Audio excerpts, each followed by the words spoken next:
Hey guys, what's up and welcome back to Nostalgia Unboxings. Today we are doing another Transformer. We're doing Transformers Kingdom Paleotrex, part of the new Kingdom line. So you may have noticed I've been uploading Transformers videos, unboxings pretty regularly lately, and I will continue to do so for at least a little while, because I'm really excited for the Kingdom line, all the new Beast Wars figures mainly. So I plan to get most, if not all, of the new Beast Wars style figures from that line, and hopefully make videos for all of them. So this will be continuing that little, I guess, mini series after because we did Rat Trap I think 2 videos ago now. And why do they tape these boxes so? There we go. So again, these are newer figures. I think a lot of these came out about a month or so ago, and I think a couple are still being rolled out. I don't know. It's kind of hard to tell. Sometimes the way they distribute these things doesn't make any actual logical sense whatsoever. So, here we go. We have an empty box, which we will throw away there. And here we have Paleotrex in his nice box here. You see they're going with like a lot of the new Transformers lines. I'm not sure if Kingdom is the first one or not to do it. But you can see the packaging is almost entirely cardboard, with only just a little tiny window that you can look at the figure from.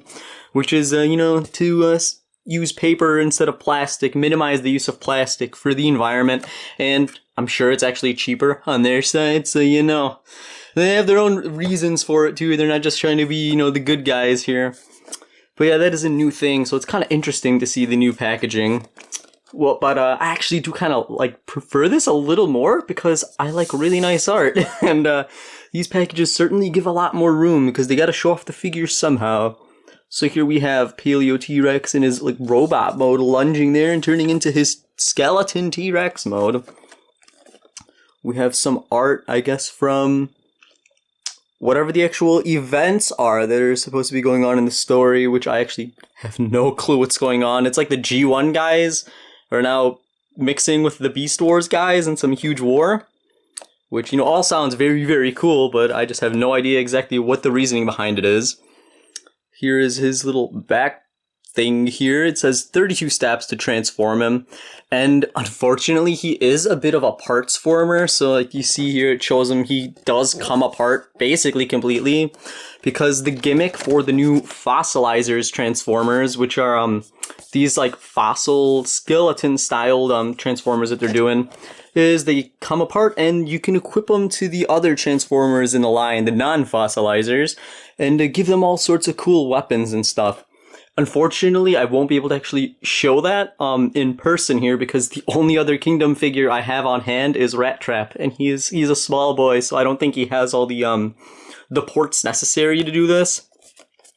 But if I do when I plan to do whatever the next figures, I'm not sure exactly what I'll find in the stores and stuff, but because I do plan on doing basically all the Beast Wars figures, I will eventually show this off in a video. So you gotta wait for that, unfortunately. So I'm only showing the figure in this one that we have in the box. So there's that. And if anyone was curious about the price point, I got this at least for $25.99 on Amazon. I'll have a link in the description and possibly the comments, or both. I think I usually do both when I do this stuff, so in case you guys wanted to pick one up yourselves, he has a little Predacon logo here. Transformers War for Cybertron.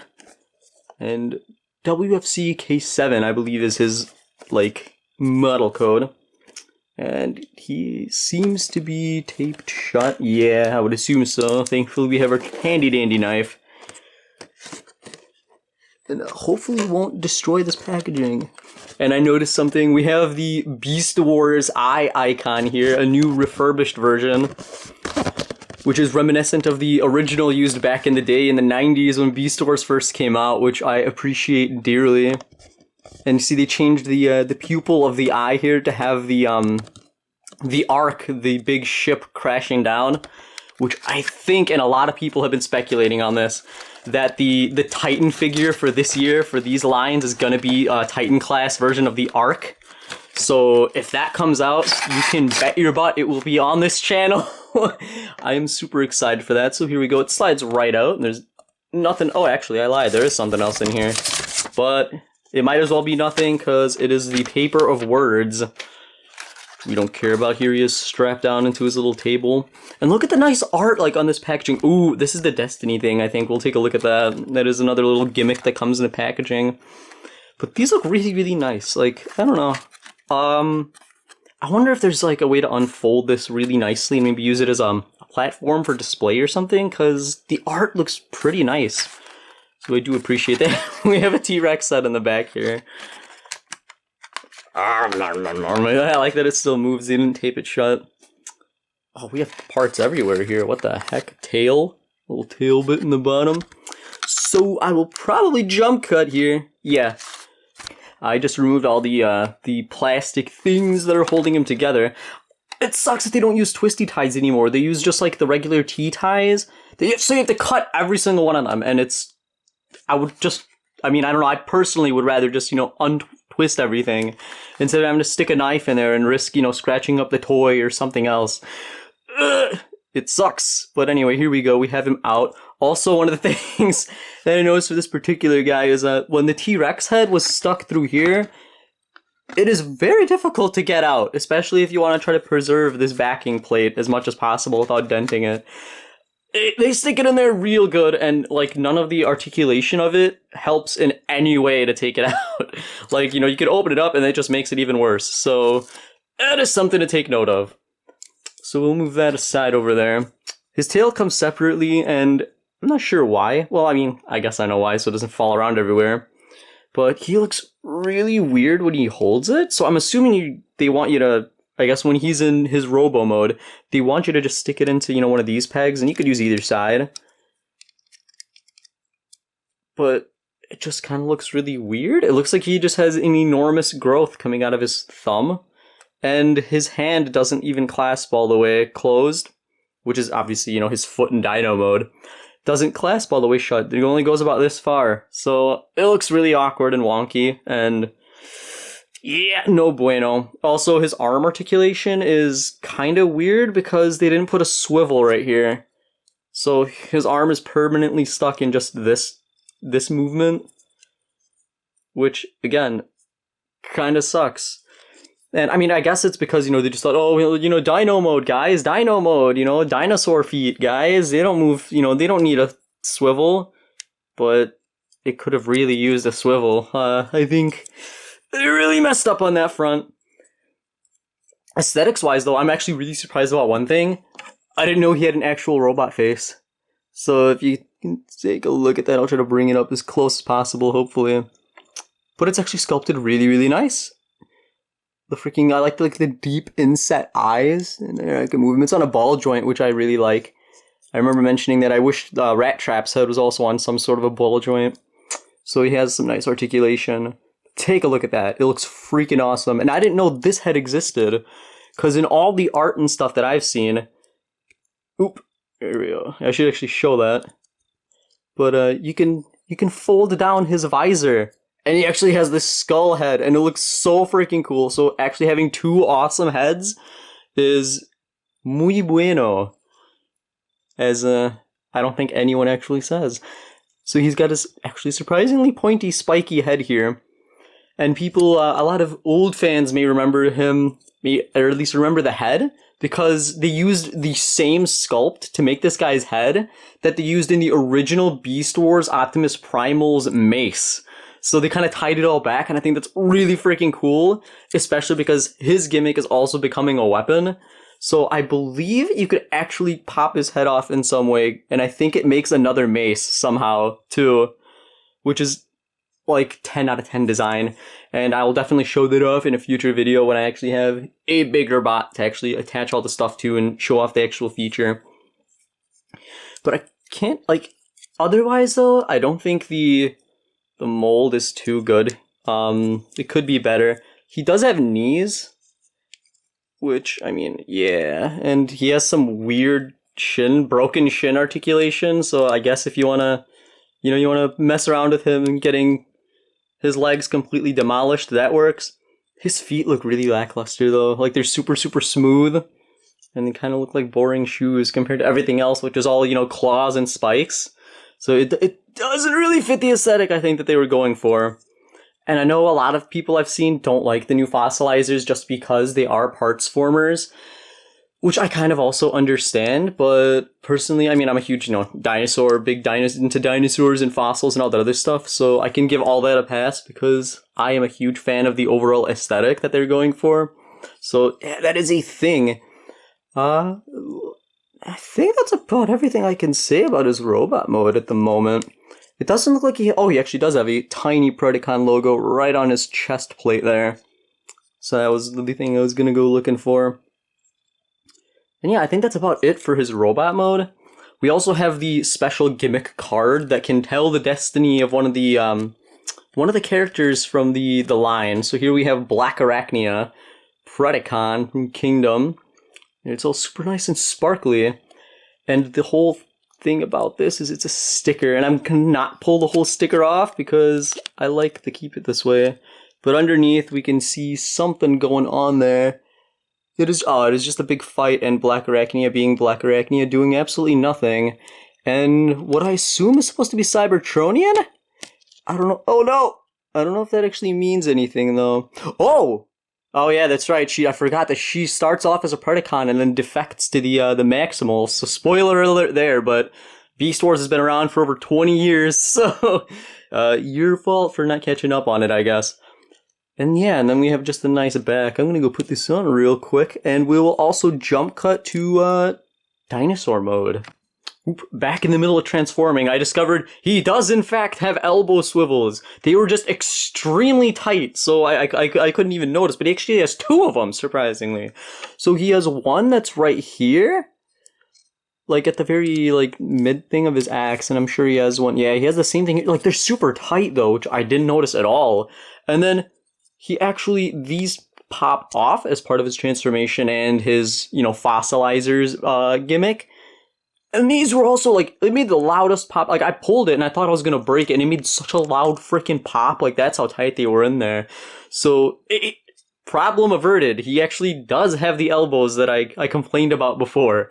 So, yeah, back to transforming him. Alright, I am now back with Paleotrex completely transformed into his T-Rex mode, as, you know, it should be kind of obvious.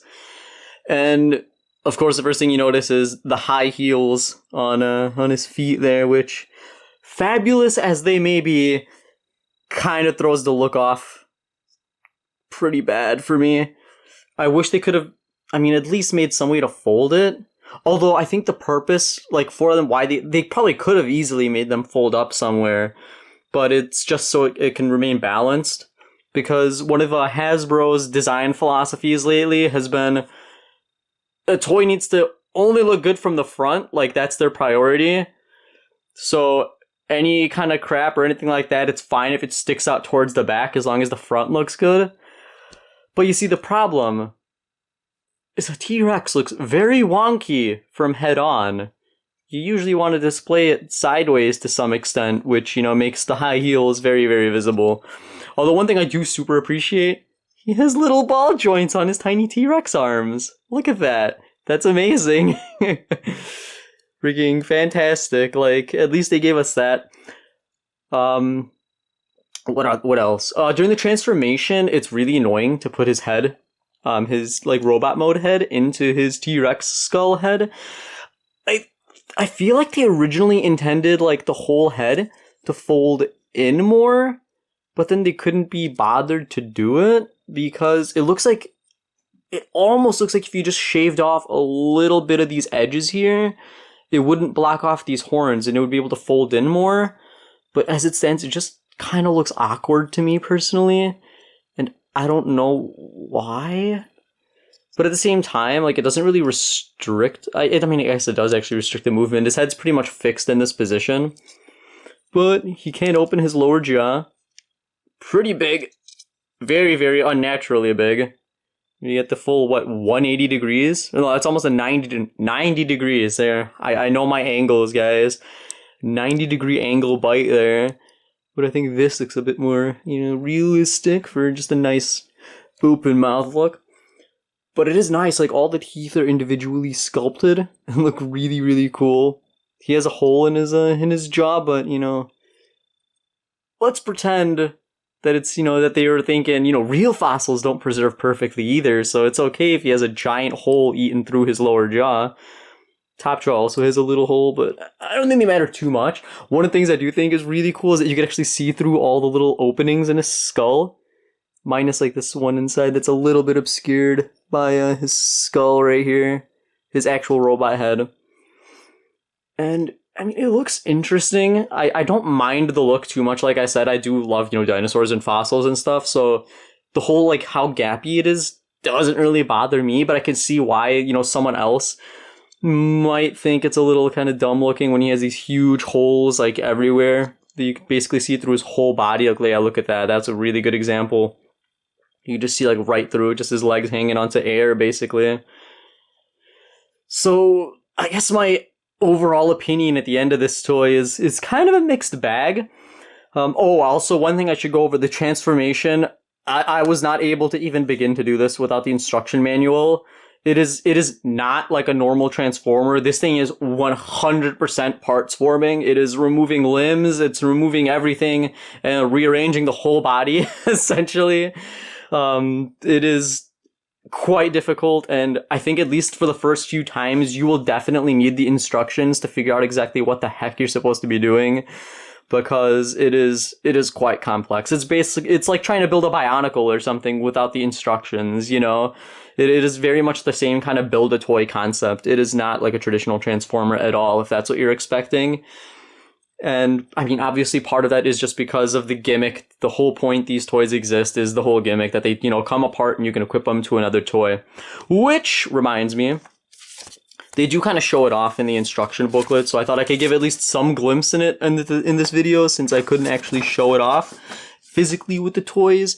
But here we have Warpath from Siege and how it kind of equips like this, and you can have a T-Rex skull arm and a very, very big axe and some shoulder feet for some reason. Oh, I guess it's supposed to be claws, but yeah, I mean, it looks alright. And then I think this is another configuration where you can just have like this huge tail thing and little cannons and stuff. So I mean, it's definitely kind of just tacked on there. It's mainly for kids, really. Except I do think when you could pull his head out. I kind of want to show this too, because it actually looks really funny. So so you could pull his whole head out, and he ends up looking like the grandma from the chocolate episode of SpongeBob. Here, I'll bring it up even closer. Chocolate! I hated it! It looks exactly like her. I mean, come on, let's be real. So I do think that part looks really good with the Optimus Primal in this set, just because it is straight up molded after the original flail that the Optimus Primal had. Which again, unfortunately, I cannot show off. I don't own any of the 90s Beast Wars toys because I was just a wee hatchling back in those days. So unfortunately, I do not have any of them, but I will gladly show that off when I do get Optimus Primal from Kingdom, which will hopefully be soon. And yeah, that kind of just brings me to the end of this. It's kind of a mixed bag toy for sure, and I definitely understand why a lot of collectors and fans do not like these fossilizer toys. And I feel like there's a pretty good, and by pretty good, I mean very, very good chance that I don't think fossilizers will be coming back in the future after the Kingdom line is done. Unless it's something, again, super gimmicky that fits into whatever narrative they do, because it's not really Transformers. I'm gonna be real, this isn't exactly what you would ever think of a Transformer. And yeah, it's clunky, it looks kind of weird. And yeah, I mean, it's like an overcomplicated gimmick because, you know, like we had mini cons and like power links and all that kind of stuff in the past, but they were very simple. It was just like, you know, a couple loose pieces, or you just, you know, stick an entire car onto the side of a much bigger robot, and there's your little, you know, combination gimmick. Whereas this involves taking apart an entire toy and reconfiguring it, and it's very hard to grasp. I mean, even for, you know, older people like me, you know, and kids and stuff probably will have an even harder time, and it's easier to lose all the parts. And, you know, you lose, you know, one piece of leg and you ruin the whole transformer, you know, like, it'll never look really correct again. Versus with, you know, a lot of the older transformers, you know, you could lose a gun and still have the toy look pretty well, even on display. But with this, not so much. And so I can't see them coming back in the future. But I will gladly, you know, take a look at the other ones too in the line, just because I can, and because I guess I'll get them while I can, while they're still making them, if they do decide to stop. And because I like fossils, I think they'll go perfectly right next to my actual fossil collection, which, you know, it's kind of nice. It works for me personally. So yeah, that's about it, guys. I hope you guys enjoyed the video as much as I enjoyed making it. And, you know, just let me know your thoughts in the comments if you stuck around this long. What is your personal opinion on the fossilizers Transformers? Do you like them, or do you also kind of agree that it didn't really hit the mark, that Hasbro kind of, you know, missed the mark on what they were going for here? So yeah, I make a new video every Wednesday, guys. So if you want to see more stuff like this, that is when you should tune in. And if you want to like, comment, and subscribe, all those things help out the channel tremendously. And, you know, let me keep doing the kind of stuff that I do. And yeah, guys, see you next week. Bye-bye.